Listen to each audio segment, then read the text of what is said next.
الحمد لله رب العالمين والصلاة والسلام على سيد الأنبياء والمرسلين أما بعد فأعوذ بالله السميع العليم من الشيطان الرجيم محمد رسول الله والذين معه أشداء على الكفار رحماء بينهم تراهم ركعا سجدا يبتغون فضلا من الله ورضوانا السجود۔ تعریف اس رب کے لیے جو آسمان و زمین کے نظام کو چلانے والا خالق و مالک ہے۔ تعریف اس رب کے لیے جو دلوں پر حکمرانی کرنے والا مقلب القلوب ہے۔ تعریف اس رب کے لیے جو مشکل میں گھرے ہوئے انسانوں کو مشکلات سے نکالنے والا رب العالمین ہے۔ تعریف اس رب کے لیے جو الرحمن الرحیم ہے، حلیم و کریم ہے، حکیم اور عظیم ہے۔ درود اور سلام ہو میرے اور آپ کے پیارے پیغمبر محبوب مصطفیٰ امام الانبیاء خاتم الانبیاء خطیب الانبیاء محمد الرسول اللہ صلی اللہ علیہ وسلم پر۔ مختصر حمد اور صلوات کے بعد میرے عنوان سے اکثر آپ واقف ہوں گے۔ بغیر کسی تمہید کے خلفائے راشدین کے حوالے سے مختصر وقت میں چند گزارشات پیش کرنا چاہتا ہوں۔ اصحاب محمد صلی اللہ علیہ وسلم وہ اتنے عظیم لوگ تھے کہ رب نے ان کا تعارف کرواتے ہوئے فرمایا محمد الرسول اللہ، محمد صلی اللہ علیہ وسلم اللہ کے رسول ہیں۔ والذین معہ اور جو اس کے ساتھی ہیں، اشداء علی الکفار کفار پر بڑے سخت ہیں، رحماء بینہم آپس میں بڑے رحم دل ہیں۔ اللہ ان کی نشانی بھلا کون سی ہے؟ فرمایا تراہم رکعا سجدا، تو انہیں دیکھے گا وہ رکوع کی حالت یا سجدے کی حالت میں نظر آئیں گے۔ اللہ وہ بھلا کیا چاہتے ہیں؟ فرمایا ان کا مقصد اللہ کی مہربانی اور رب کی رضا کو پانا ہے۔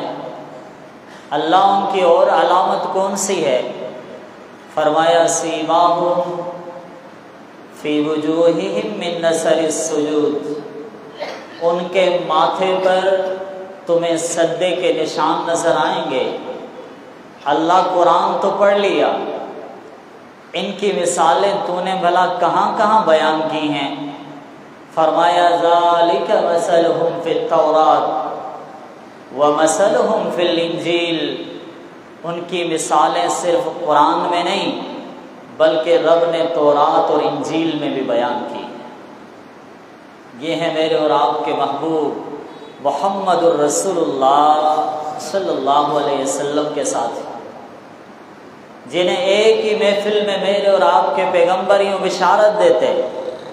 کہا ابو بکر فی الجنہ، ابو بکر جنتی، عمر فی الجنہ، عمر جنتی ہے، عثمان فی الجنہ، عثمان جنتی ہے، علی فی الجنہ، علی بھی جنتی ہے، وسعد فی الجنہ، سعد بھی جنتی ہے، وسعید فی الجنہ، سعید بھی جنتی ہے، وطلحۃ فی الجنہ، طلحہ بھی جنتی ہے، وزبیر فی الجنہ، زبیر بھی جنتی ہے، وابو عبیدہ فی الجنہ، ابو عبیدہ بھی جنتی ہے، وعبد الرحمن بن عوف فی الجنہ، عبد الرحمن بن عوف بھی جنتی، رضوان اللہ علیہم اجمعین۔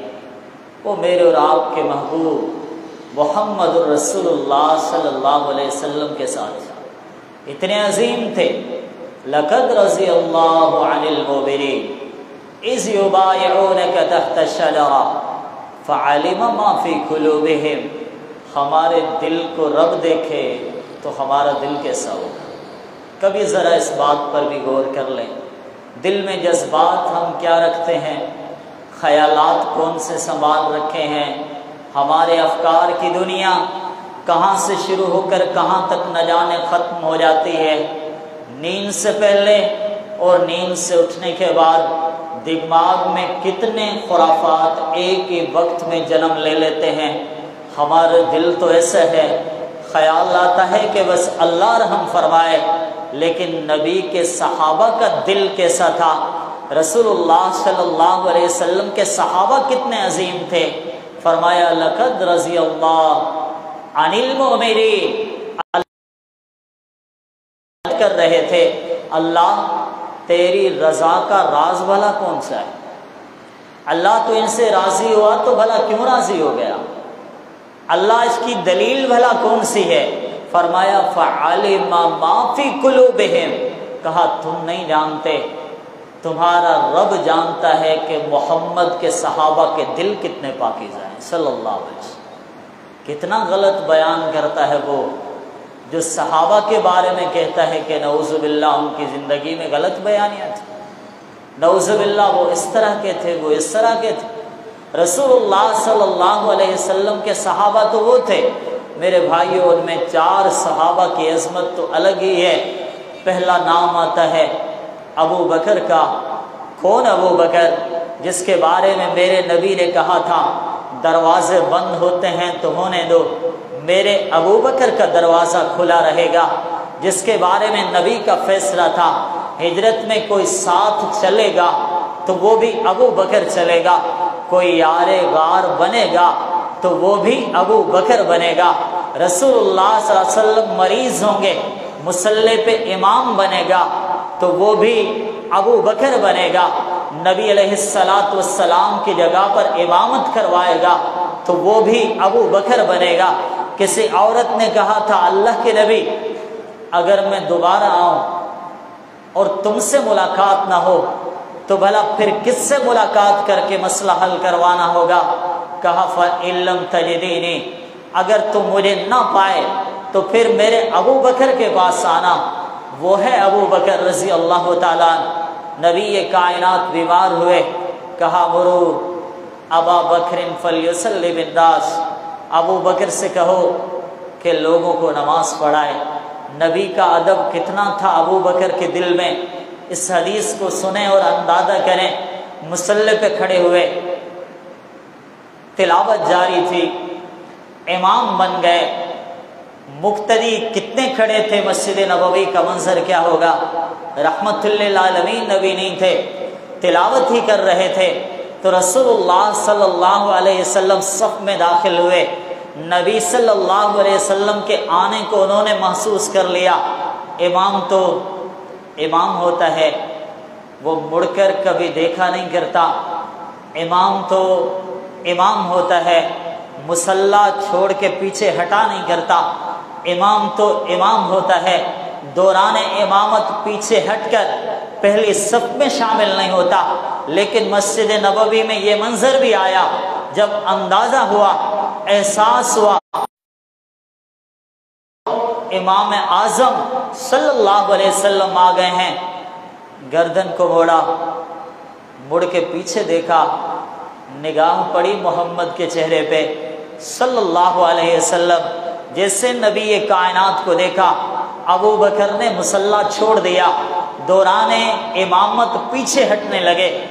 کائنات کے امام نے اشارہ کیا کہ ابو بکر مصلی پہ کھڑے رہو، تمہیں امام بنایا ہے محمد الرسول اللہ صلی اللہ علیہ وسلم نے، اب پیچھے ہٹنے کی کوئی بات نہیں ہے۔ ابو بکر رضی اللہ عنہ نے اپنے ہاتھوں کو اوپر کیا، ہٹتے ہوئے سب میں شامل ہو گئے۔ رسول اللہ صلی اللہ علیہ وسلم نے نماز پڑھا لی، سلام پھیرا۔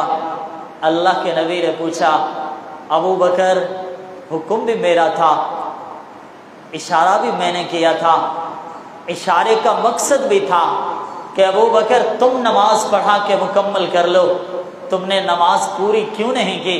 تم پیچھے مصلی چھوڑ کر کس لیے ہٹ گئے؟ کہا ما کان ینبغی لابن ابی قحافہ ان یؤم رسول اللہ صلی اللہ علیہ وسلم، کہا ابو قحافہ کے بیٹے کی کیا مجال ہے کہ وہ محمد کا امام بن جائے صلی اللہ علیہ وسلم؟ ایسا کبھی ہو ہی نہیں سکتا، ایسا کبھی ہو ہی نہیں سکتا۔ ابو بکر نے امامت کے دوران اپنے مصلی کو چھوڑ دیا اور دنیا کو پیغام دیا کہ پیغمبر سے بڑھ کر کوئی امام اعظم نہیں، نبی کے احترام سے بڑا احترام کسی کا نہیں ہوتا، پیغمبر کے ادب سے بڑا ادب کسی کا نہیں ہوتا۔ ہاں بنائی ہوگی تم نے سرکار، مانتے ہوں گے تم کسی کو، ہر کسی نے اپنا کوئی نہ کوئی بنا لیا ہے، اور پیر بنانے کا نتیجہ کیا ملا ہے شاید مجھ سے زیادہ تم جانتے ہو۔ اسلام میں پیری اور مریدہ کا کوئی تصور نہیں ہے۔ کبھی ان واقعات کو پڑھ کے دل سے دعا نکلتی ہے، کاش آج ہمارے پاس حکمران ہوتا کوئی ابو بکر جیسا رضی اللہ تعالی، ہمارے پاس کوئی حکمران ہوتا عمر بن خطاب جیسا، عثمان علی رضوان اللہ علیہم اجمعین جیسا، تو ان فحاش، ان عیاش، نبی کے خاندان کی طرف منسوب کرنے والے، اپنے نسب کو منسوب کرنے والے ظالموں کو قانون کے کٹڑے میں لایا جاتا، ان کے اوپر حد نافذ کی جاتی۔ لیکن آج ایسا نہیں ہوا۔ آج میرے بھائی بھی کہتے ہیں کہ مولانا کیا ہوگا، تم بیان کر کے خاموش ہو جاؤ گے، کون سنے گا؟ تم بات کر کے چلے جاؤ گے، کون سنے گا؟ میرے بھائی، میرے بندو، تم نے کیا کیا تھا؟ ہم اپنے رب سے اتنا تو کہہ سکیں گے، اللہ کوئی اور طاقت نہیں تھی، ہم نے زبان سے تو بولا تھا، اللہ ہم نے گناہ کا رد تو کیا تھا، اللہ ہم نے فحاشی اور عیاشی کے خلاف تو بولا تھا۔ اگر نبی کے خاندان کی طرف منسوب ہو کر کسی ظالم نے ظلم کیا تھا تو اللہ ہم نے آواز تو اٹھائی تھی۔ میرے بھائیو آؤ، آج اگر موضوع آیا ہے تو بات کرنے دو، اور دعا بھی کیا کرو کہ ہمارے ملک میں وہ نظام آئے جو خلافت راشدہ کا نظام تھا، ہمارے ملک میں وہ نظام آئے جو نظام محمد الرسول اللہ صلی اللہ علیہ وسلم نے دیا تھا، نبی علیہ الصلوۃ والسلام کے صحابہ کرام نے دیا تھا۔ ابو بکر کی تڑپ کا کیا کہنا، محبت کا کیا کہنا، جستجو کا کیا کہنا، پیغمبر صلی اللہ علیہ وسلم سے پیار کا کیا کہنا۔ دوران ہجرت جانے لگے، رسول اللہ صلی اللہ علیہ وسلم نے دروازے پہ دستک دی، ابو بکر رضی اللہ عنہ نے کہا اللہ کے نبی آؤ، میرا گھر آپ کے لیے حاضر ہے، مہمان بن جاؤ ابو بکر کے۔ رحمت عالم نے کہا تھا ابو بکر جو گھر میں خواتین ہیں انہیں کہہ دو پردہ کر لیں، پھر محمد اپنے یار غار کے گھر میں آئے گا صلی اللہ علیہ وسلم۔ یہ تو سیدوں کے سردار ہیں، سندھ کے لوگوں، تمہیں کس نے سکھا دیا کہ سیدوں سے پردہ نہیں ہوتا؟ تمہیں کس نے سکھا دیا کہ سید اگر چاہے تو کسی کے گھر میں ایسے ہی منہ اٹھا کے چلا ہے؟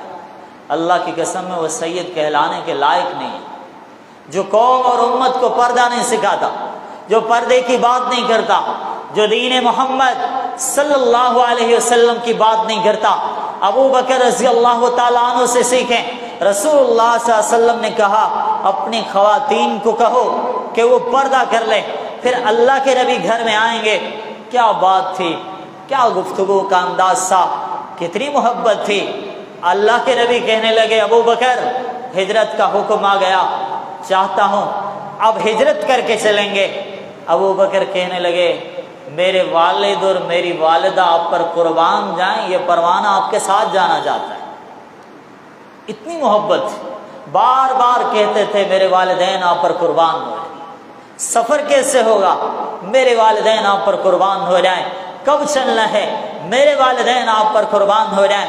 ابو بکر کا مال حاضر ہے، اونٹ بھی حاضر ہے، میرے والدین آپ پر قربان ہو جائیں۔ دوران ہجرت آسمان نے یہ منظر بھی دیکھا تھا، سراقہ قریب آیا، ابو بکر کی نگاہوں میں آنسو آ گئے۔ رحمت عالم نے دیکھا، پوچھ لیا، کہا ابو بکر روتے نفسی، اللہ کے نبی ابو بکر اس لیے نہیں رو رہا، کوئی تیر آئے گا ابو بکر کو لگے گا، وہ جان سے چلا جائے گا، وہ شہید ہو جائے گا۔ ابو بکر کو اس کی کوئی پرواہ نہیں ہے۔ ولیکن ابکی علیہ، اگر ابو بکر کی نگاہ میں آنسو آئے ہیں تو آج محمد کی محبت میں آنسو آئے ہیں صلی اللہ علیہ وسلم۔ آپ کو کوئی ٹھیس نہ پہنچے، آپ کو کوئی نقصان نہ پہنچے، آپ پر کوئی خراش بھی نہ آ جائے۔ اس پروانے کے دل کو اس لیے غم نے نڈھال کر دیا ہے، نگاہوں پر کنٹرول بھی نہیں رہا، کہیں محمد رسول اللہ صلی اللہ علیہ وسلم کو تکلیف نہ آئے۔ کیا منظر بیان کریں ابو بکر کی محبت کے۔ رسول اللہ صلی اللہ علیہ وسلم پیاسے تھے، غار ثور کا منظر گزارنے کے بعد جب پیاس لگی، ابو بکر رضی اللہ عنہ کہتے ہیں میں نے جگہ کو تھوڑا سا نرم کر لیا، میں نے کہا اللہ کے رسول صلی اللہ علیہ وسلم اب آرام کریں، میں جاتا ہوں دودھ کا انتظام کرتا ہوں۔ گئے، دودھ لے آئے، پیش کیا، رسول اللہ صلی اللہ علیہ وسلم نے پی لیا، پی کر اختتام پر پہنچے۔ ابو بکر کہنے لگے اللہ کے نبی دوبارہ پی لو۔ رسول اللہ صلی اللہ علیہ وسلم نے دوسری بار دودھ پیا، فرماتے ہیں فشربا حتی رضیت، یہ کیسا پروانہ ہے، یہ کیسی محبت کرنے والا ہے، یہ کتنا بڑا جان نثار ہے، اسے اپنی پیاس کی کوئی پرواہ نہیں ہے، اسے اپنی بھوک کی کوئی فکر نہیں ہے۔ نبی نے دودھ پیا ہے، پی کے سیر ہو گئے ہیں، اب اپنے دل کی ترجمانی کرتا ہے، کہتا ہے میں نے دیکھا میرا پیغمبر سیر ہو گیا ہے، فرضی تو کہا میں بھی اس پر خوش ہو گیا کہ رسول اللہ صلی اللہ علیہ وسلم کی پیاس سبھڑ گئی ہے۔ یہ محبتیں کیسی تھیں، یہ پیار کیسا تھا۔ غار ثور میں کہنے لگے اللہ کے نبی صلی اللہ علیہ وسلم ذرا دور نہیں، دشمن اپنے پاؤں کو بھی دیکھے گا تو تب بھی ہمیں دیکھ لے گا۔ کائنات کے امام نے کیا کہا تھا، اور اس کو منظر کو عرش کا رب سورہ توبہ میں کس طرح بیان کرتا ہے، فرمایا الا تنصروا فقد نصرہ اللہ، تم محمد کی مدد نہیں کرتے صلی اللہ علیہ وسلم تو کیا ہوا، فقد نصرہ اللہ، اللہ نے تو اپنے پیغمبر کی مدد کی ہے۔ اللہ کب مدد کی ہے؟ کہا اذ اخرجہ الذین کفروا، جب اس کو کافروں نے مکہ سے نکال دیا تھا۔ اللہ وہ کتنے تھے؟ کہا ثانی اثنین، وہ دو تھے۔ اللہ وہ کہاں تھے؟ فرمایا اذ ہما فی الغار، جب وہ غار میں تھے۔ اللہ ان کی کوئی گفتگو بھی ہوئی تھی، اذ یقول لصاحبہ، کہا تھا لا تحزن ان اللہ معنا، ابو بکر غم نہ کرو، اللہ تو ہمارے ساتھ۔ میرے بھائیو، جب اس جملوں پر قرآن کا قاری پہنچ جاتا میں سمجھتا ہوں دنیا کی ساری تسلیاں ایک طرف رکھ دو، دوسری طرف فقط یہ جملہ رکھ دو لا تحزن ان اللہ معنا، لا تحزن ان اللہ معنا، لا تحزن ان اللہ معنا، غم نہ کرو ہمارا رب تو ہمارے ساتھ۔ اس جملے کی لذت کتنی، اس جملے میں مٹھاس کتنی، اس جملے میں رب سے محبت کتنی ہے۔ کہا ابو بکر غم نہ کرو، اللہ تو ہمارے ساتھ ہے۔ میرے بھائیو، ابو بکر نے اتنی وفائیں کی تھیں، ابو بکر نے اتنی وفائیں کی تھیں۔ صحیح بخاری کے الفاظ ہیں، ایک دن ابو بکر آئے، اس پروانے کی شکایتیں بھی عجیب، کوئی ایسے بھی بلا کوئی شکایت کرتا ہے، اللہ کے نبی شکایت بھی میں کر رہا ہوں، قصور بھی میرا ہے۔ ایسا کوئی دنیا میں مدعی دیکھا ہے؟ ایسا کسی انسان کا دعویٰ کبھی آپ نے سنا ہے؟ شکایت بھی میں کر رہا ہوں، قصور بھی میرا ہے۔ لیکن یہ پروانہ تھا ابو بکر رضی اللہ تعالیٰ، کہنے لگا اللہ کے نبی، عمر رضی اللہ تعالیٰ عنہ سے کچھ بات ہو گئی، کچھ اس نے کہا کچھ میں نے کہا، میرے الفاظ سخت ہو گئے، اب چل کے آپ کے پاس آیا ہوں۔ میرے الفاظ کی سختی اتنی تھی، مجھے احساس ہوا اللہ کے رسول، میں نے کہا اے عمر مجھے معاف کر دو، عمر مجھے درگزر کر دو، مجھے اتنا نہیں کہنا چاہیے تھا جتنا میں کہہ گیا ہوں۔ اللہ کے نبی شکایت یہ ہے کہ عمر نے مجھے معاف نہیں کیا۔ کتنی معصومیت ہے اس شکایت، کتنی سادگی ہے اس شکایت میں۔ ہم تو کہتے ہیں کیا فرق پڑتا ہے، اس نے کہا تو میں نے بھی سنا دی۔ ہم تو کہتے ہیں میرے بول تو بڑے ہو جائیں، اگلے کی حقارت ہو جاتی ہے تو نعوذ باللہ ہونے دو، میرے لفظوں سے کوئی رسوا ہوتا ہے ہم کہتے ہیں ہونے دو، کسی کی ذلت ہوتی ہے تو نعوذ باللہ ہونے دو، لیکن ان کی سوچ ہماری جیسی نہیں تھی۔ اللہ کے نبی شکایت یہ ہے، میں نے کہا معذرت، عمر نے نہیں مانا، میں اس لیے آ گیا ہوں۔ اتنی بات ہوئی تو عمر بن خطاب بھی آ گئے رضی اللہ تعالیٰ، دونوں کی باتیں سنیں، اور پھر رحمت عالم نے کہا سنو، امام الانبیاء صلی اللہ علیہ وسلم نے فرمایا میرے صحابیوں سنو، میرا ابو بکر تو وہ ہے، میرا ابو بکر تو وہ ہے کہ تم سب کہتے تھے محمد صلی اللہ علیہ وسلم کا دین کیسا ہے، مکہ والوں میں سے کوئی نہیں مانتا تھا، لیکن ابو بکر، اس وقت ابو بکر رضی اللہ تعالیٰ عنہ کہتا تھا اے اللہ کے رسول صلی اللہ علیہ وسلم تم سچے ہو، فَهَلْ أَنْتُمْ تَارِكُوا لِي صاحبِ، کیا تم میرے ابو بکر رضی اللہ تعالیٰ عنہ کو پریشان کرنا نہیں چھوڑو گے؟ حدیث کے الفاظ ہیں پھر ابو بکر کی گزر گئی ساری زندگی، فَمَا أُوذِيَ بَعْدُ، اس دن کے بعد کسی صحابی نے ابو بکر رضی اللہ تعالیٰ عنہ کی تکلیف نہیں تھی۔ وہ ابو بکر رضی اللہ تعالیٰ، وفات کا وقت آیا، وفات سے ایک دن پہلے کی بات ہے، صحیح بخاری کتاب الجنائز باب موت یوم الاثنین، ابی عائشہ رضی اللہ تعالیٰ عنہ فرماتی ہیں میرے بابا مریض تھے، میں ان کے پاس آئی، بابا نے مجھے دیکھا، کہنے لگے فی کم کفنتم رسول اللہ صلی اللہ علیہ وسلم، آپ نے کتنی چادروں میں رسول اللہ صلی اللہ علیہ وسلم کو کفن دیا تھا؟ میں نے کہا فی ثلاثت اسواب، 3 چادریں تھیں، ہم نے اللہ کے نبی کو کفن دیا تھا۔ پھر دوسرا سوال پوچھا بیٹی فی ای یوم مات رسول اللہ، اللہ کے رسول صلی اللہ علیہ وسلم کس دن میں رخصت ہوئے تھے؟ میں نے کہا بابا یوم الاثنین، وہ سوموار کا دن تھا۔ پھر میرے بابا نے تیسرا سوال پوچھا، کہا بیٹی ای یوم ھذا، آج بھلا کون سا دن ہے؟ میں نے کہا یوم الاثنین، بابا آج بھی سوموار کا دن ہے۔ پھر کہنے لگے، وہ جملہ کہہ دیا کہ شاید دنیا کا کوئی پروانہ کہہ نہیں سکتا، ہماری تو شاید وہاں سوچ بھی نہیں پہنچ سکتی۔ پھر کہنے لگے ابو بکر کی تمنا ہے، ابو بکر کی تڑپ ہے، ابو بکر کی چاہت ہے کہ اس کو موت بھی اس دن نہ آئے جس دن محمد الرسول اللہ صلی اللہ علیہ وسلم کو موت آئے۔ اتنی بھی کوئی فرما برداری کرتا ہے؟ اس طرح بھی بلا کوئی محبت کرتا ہے؟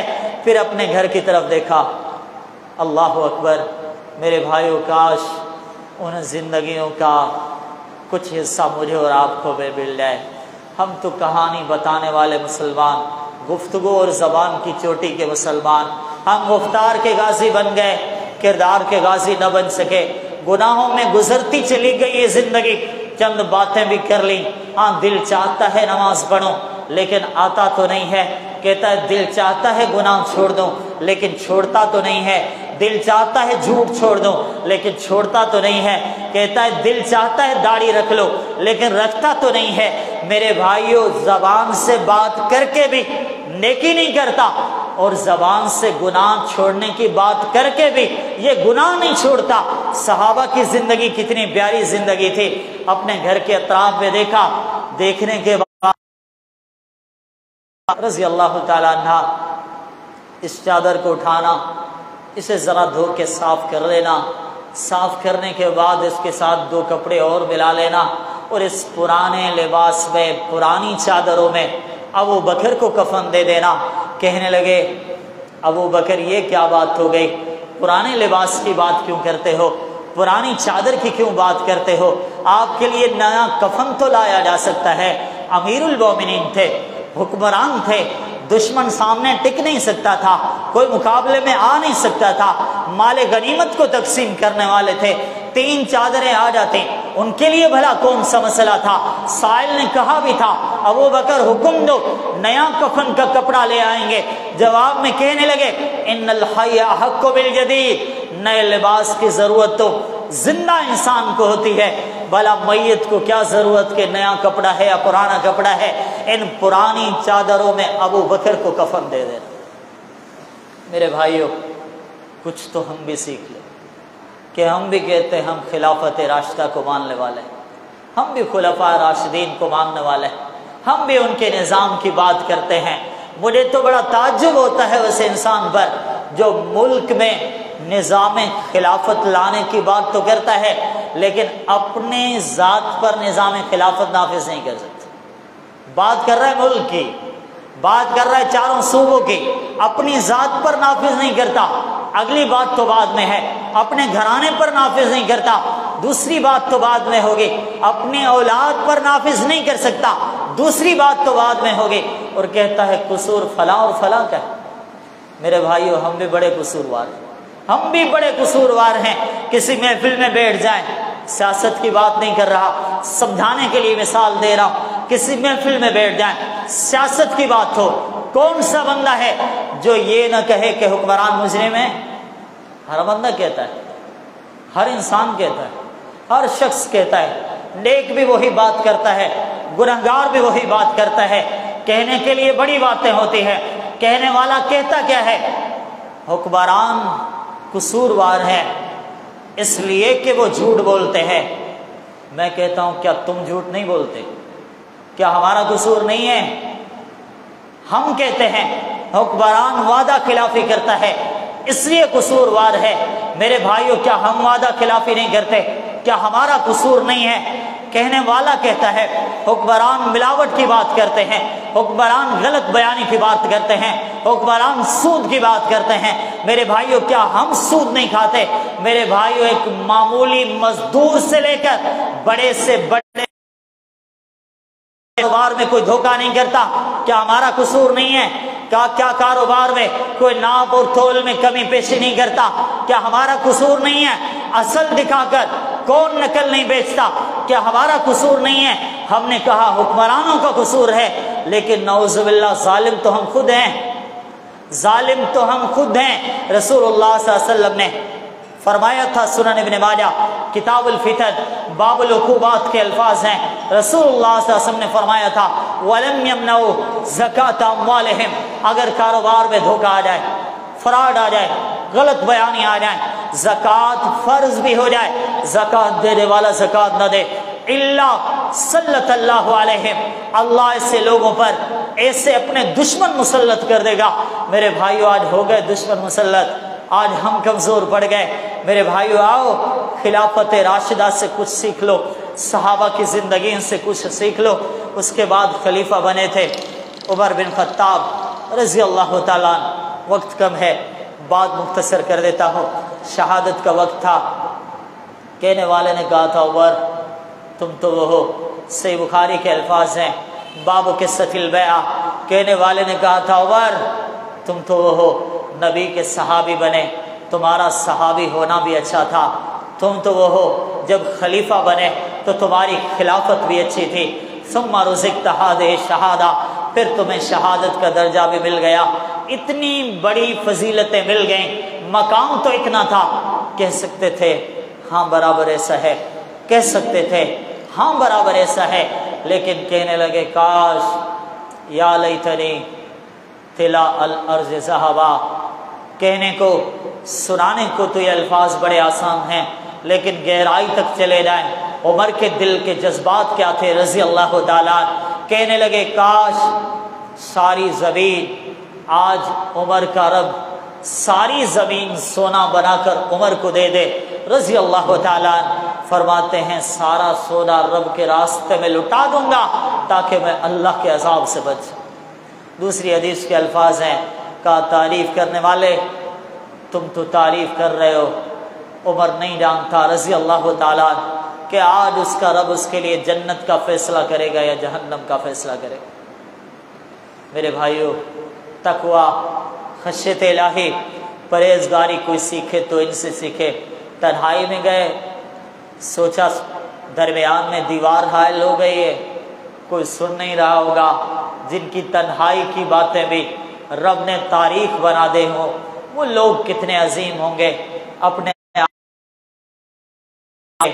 کہنے لگے، اے خطاب کے بیٹے، تجھے لوگ کہتے ہیں امیر المومنین، خود کو کہہ رہے تھے، کہا اے خطاب کے بیٹے، تجھے لوگ کہتے ہیں امیر المومنین، لیکن اتق اللہ او لیعذبنک، خطاب کے بیٹے رب سے ڈر جا یا تیرا رب تجھے عذاب دے کر رہے۔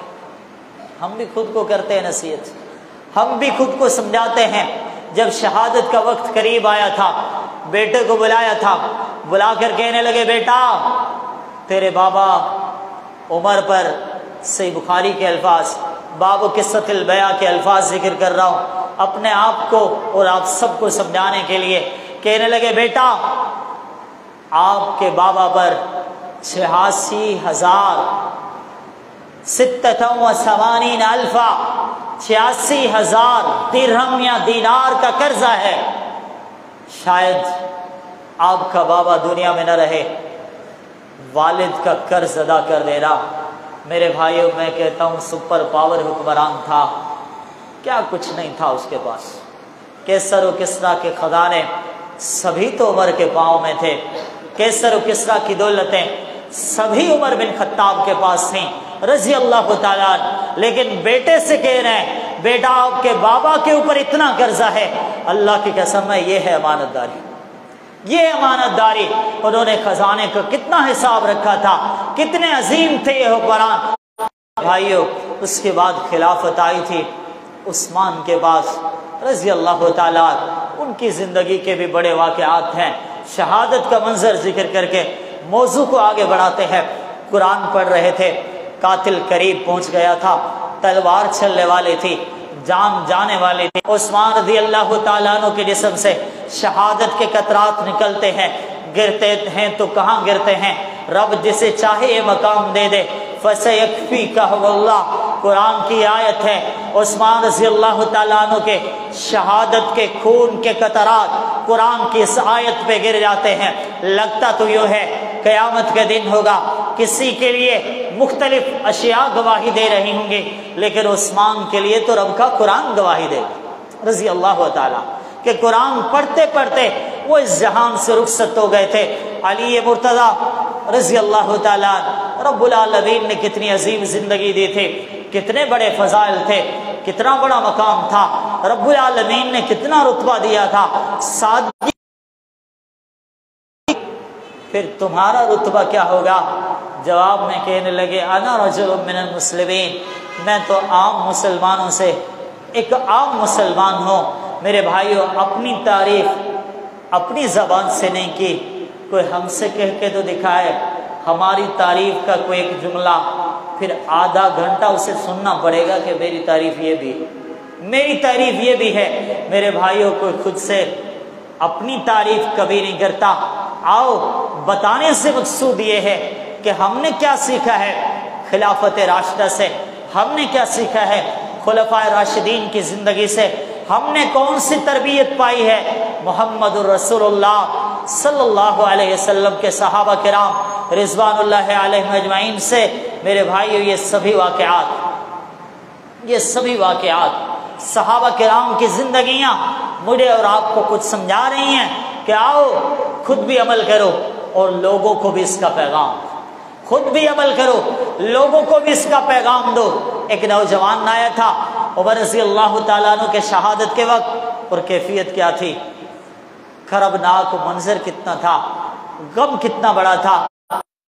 راوی کہتا ہے کہ عمر رضی اللہ تعالیٰ عنہ کو اس وقت نبیذ یعنی شربت دیا گیا کہ پئیں گے، ہو سکتا ہے کوئی درست ہو جائے، وہ زخموں کے راستے سے نکل گیا تھا۔ پھر دودھ دیا گیا، وہ زخموں کے راستے سے نکل گیا تھا۔ نوجوان چند باتیں کر کے نیچے تھا۔ عمر بن خطاب کہنے لگے، اے نوجوان، رب سے ڈر جا، اپنے لباس کو اوپر کر لے۔ اللہ اکبر۔ عمر رضی اللہ تعالیٰ عنہ نے جاتے جاتے دنیا کو پیغام دے دیا کہ اگر تم پر سکرات کا منظر بھی آ جائے تب بھی دین کی دعوت دیتے رہنا، اگر تم پر سکرات کا منظر بھی آ جائے تو نیکی کا حکم دیتے رہنا، گناہوں سے روکتے رہنا۔ میرے بھائیوں، بیان بھی بڑے ہوتے ہیں، خطبات بھی بڑے ہوتے ہیں، آؤ عزم کریں، ایک عزم کریں، یہ چھوٹا سا پروگرام کیا، آج تو کافی افراد موجود ہیں، میں کہتا ہوں اگر ایک فرد بھی ہوتا، یہ پروگرام ہوتا، ہمارے جتنے احباب نے کوشش کی ہے، محنت کی ہے، جستجو کی ہے، آپ آئے ہیں، اللہ نے ہم نے اپنے حصے کا کام کر لیا ہے، رزلٹ تو ہم اپنے رب پہ چھوڑتے ہیں، نتیجہ تو ہم اپنے خالق و مالک پہ چھوڑتے ہیں۔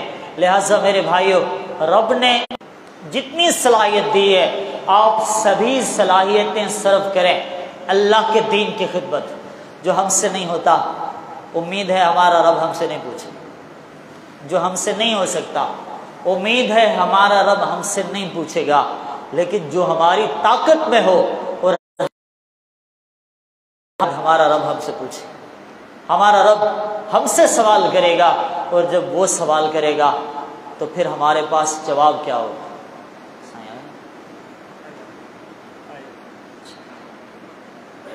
میرے بھائیوں، تب ہمارے پاس جواب کیا ہوگا؟ اپنے آپ سے ایک سوال ضرور پوچھا کریں کہ کیا میں اپنے رب کے ساتھ بھی سچا ہوں؟ کیا میں اپنے خالق، اپنے مالک، اپنے پروردگار کے ساتھ سچا ہوں، جو میرے لہجے لہجے کو جانتا، جو میری سوچ، میرے خیالات، میرے جذبات، میرے کردار، ہر انداز سے واقف ہے؟ کیا میں اس کے ساتھ سچا ہوں؟ میرے بھائیوں، اگر ہم اپنے رب سے سچے ہو گئے تو امید ہے اگلے کام سبھی آسان ہو جائیں گے۔